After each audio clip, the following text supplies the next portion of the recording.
All right, so today we read Genesis chapters 46 through 48.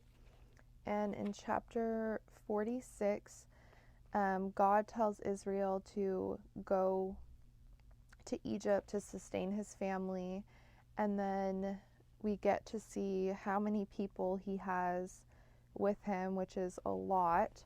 Um, just from Jacob, he now has come from, just being him and growing up with just one sibling to having 12 sons and all of these grandchildren.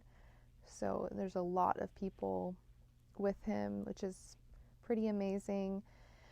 And then chapter 47, he arrives, all of his family arrives in Egypt, and Pharaoh gives them land. And then so he says that Joseph tells them that shepherds were an abomination to the Egyptians. That was interesting. But then they are honest and tell him what they do, that they're shepherds, and they find favor with Pharaoh because of Joseph, and they're given land, really good land, it says, and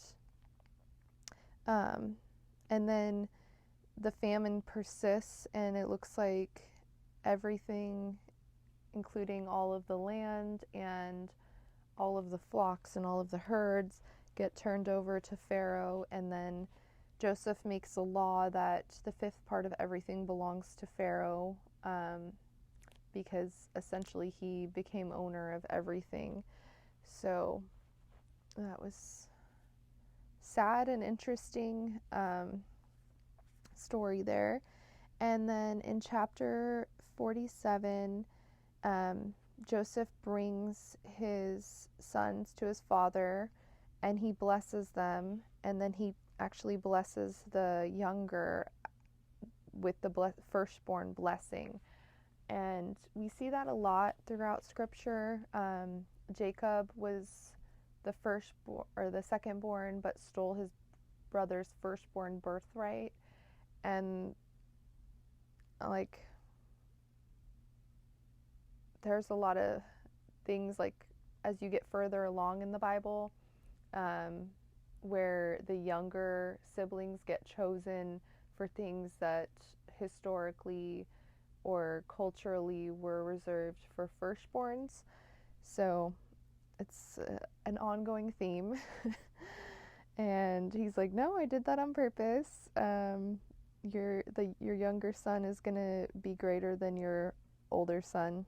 So that's pretty cool, because I feel like that shows us that, the oldest isn't always the greatest, and the first isn't always the winner, essentially.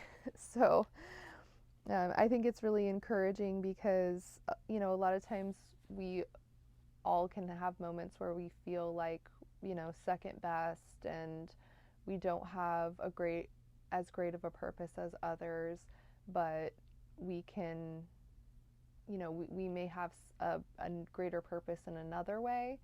So I always find that really encouraging when you see things like that. So would love to hear, if you're inclined to comment, what your takeaways were from the reading today, or what you're thinking about.